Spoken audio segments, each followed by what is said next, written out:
saya Jason Siombing. Di sini saya akan menjawab pertanyaan dari Richard. Konflik antar negara atau blokade dan boikot dapat berdampak signifikan terhadap hasil produksi dan juga perekonomian. Beberapa contoh dari dampaknya antara lain yang pertama, penurunan produksi. Konflik antar negara dapat mengganggu rantai pasokan, mengakibatkan penurunan produksi karena sulitnya mendapatkan bahan baku atau komponen tertentu. Yang kedua, kelangkaan barang. Blokade atau boikot perdagangan dapat menyebabkan kelangkaan barang-barang tertentu di pasar global yang gilirannya dapat mempengaruhi produksi di sektor-sektor yang bergantung pada barang-barang tersebut. Yang ketiga, dampak terhadap perekonomian. Penurunan produksi dan kelangkaan barang akibat konflik dapat berdampak negatif terhadap perekonomian, seperti menurunnya pertumbuhan ekonomi, peningkatan harga barang, dan penurunan daya masyarakat beli. Dalam konteks konkret, misalnya konflik perdagangan antara Amerika Serikat dan Tiongkok pada tahun 2018 sampai 2019 yang mengakibatkan penurunan produksi dan kelangkaan barang tertentu di sektor teknologi dan manufaktur. Dampaknya terhadap perekonomian termasuk penurunan investasi dan pertumbuhan ekonomi yang lebih lambat. Dengan demikian, konflik antar negara dan tindakan blokade atau boikot dapat mempunyai dampak yang signifikan terhadap hasil produksi dan juga perekonomian. Terima kasih. Saya Nabila Khairunisa akan menjawab pertanyaan dari Dini Maharani. Dini Maharani bertanya, pada saat ini teknologi sangat meningkat. Bagaimana peran teknologi dalam mengubah pasar faktor produksi? Saya akan menjawab, teknologi memiliki peran yang signifikan dalam mengubah faktor produksi. Berikut adalah beberapa cara di mana teknologi telah mengubah pasar faktor produksi. Yang pertama itu ada tenaga kerja. Teknologi telah mengubah cara kerja dan kebutuhan tenaga kerja dalam beberapa industri. Otomatisasi dan robotika telah menggantikan pekerjaan manusia dalam tugas-tugas yang repetitif dan berulang. Hal ini mengarah pada penurunan permintaan tenaga kerja dalam beberapa sektor. Sementara permintaan akan keterampilan teknis dan keahlian digital meningkat. Pekerjaan yang membutuhkan keterampilan tinggi seperti pengembang perangkat lunak, analisis data, dan ahli kecerdasan buatan menjadi lebih penting dan dicari setelah adanya pengembangan teknologi. Yang kedua itu ada modal. Teknologi telah mengubah cara perusahaan mengelola modal mereka. Dalam beberapa industri, teknologi telah mengurangi ketergantungan pada modal fisik seperti mesin dan peralatan. Misalnya dengan adanya komputasi awan atau cloud computing, perusahaan dapat mengakses sumber daya komputasi yang dikelola oleh penyediaan layanan, mengurangi kebutuhan untuk memiliki infrastruktur komputer sendiri. Selain itu, teknologi juga telah memungkinkan adanya model bisnis berbasis berbagi seperti Uber dan Airbnb, di mana perusahaan dapat memanfaatkan aset yang ada seperti mobil atau properti tanpa harus memiliki mereka secara langsung.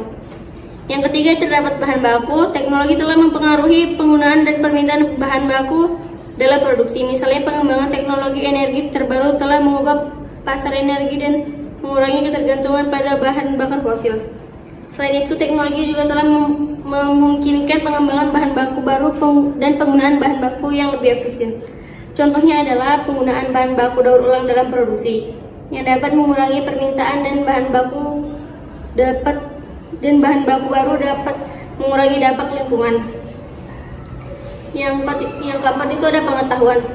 Teknologi telah mengubah cara pengetahuan dan informasi diakses dan digunakan dalam produksi. Dan dengan adanya internet dan akses mudah informasi, perusahaan dapat dengan cepat mengakses pengetahuan dan sumber daya yang diperlukan untuk inovasi dan pengembangan produk baru. Selain itu, teknologi juga telah memungkinkan kolaborasi dan pertukaran pengetahuan yang lebih mudah antara individu dan organisasi di seluruh dunia.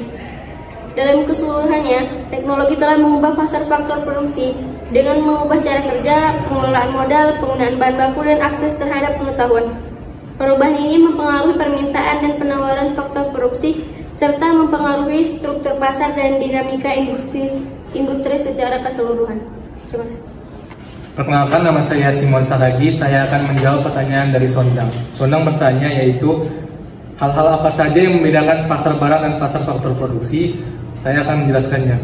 Pasar barang dan pasar faktor produksi adalah dua jenis pasar yang memiliki perbedaan utama dalam hal jenis produk yang ditransaksikan.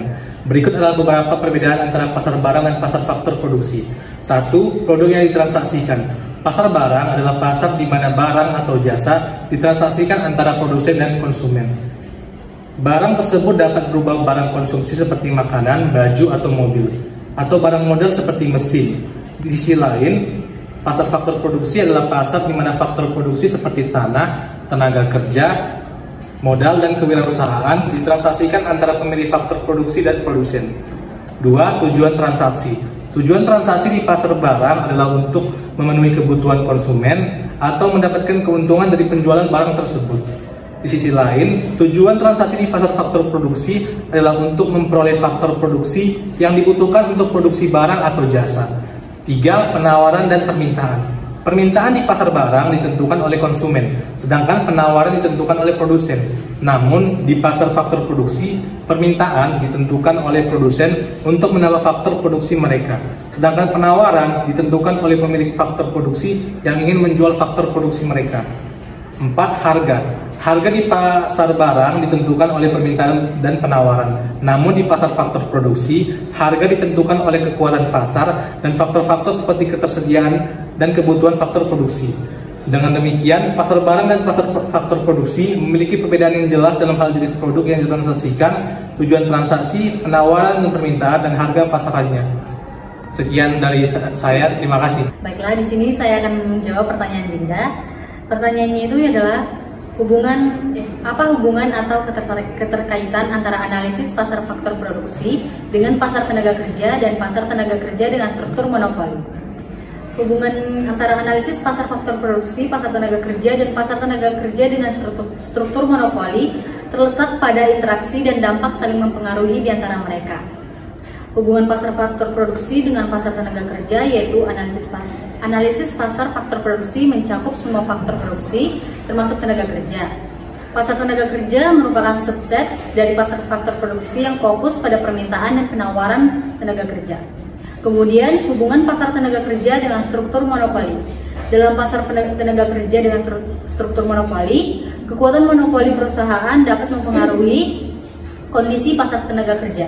Kemudian monopoli dapat memiliki kontrol lebih besar terhadap tingkah upah, kondisi kerja, dan kebijakan ketenagakerjaan. Yang ketiga, keterkaitan keseluruhannya.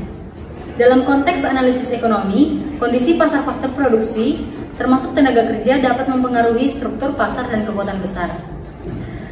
Yang kemudian, struktur monopoli dalam suatu industri dapat menciptakan ketergantungan tenaga kerja pada kebijakan dan keputusan perusahaan yang dominan.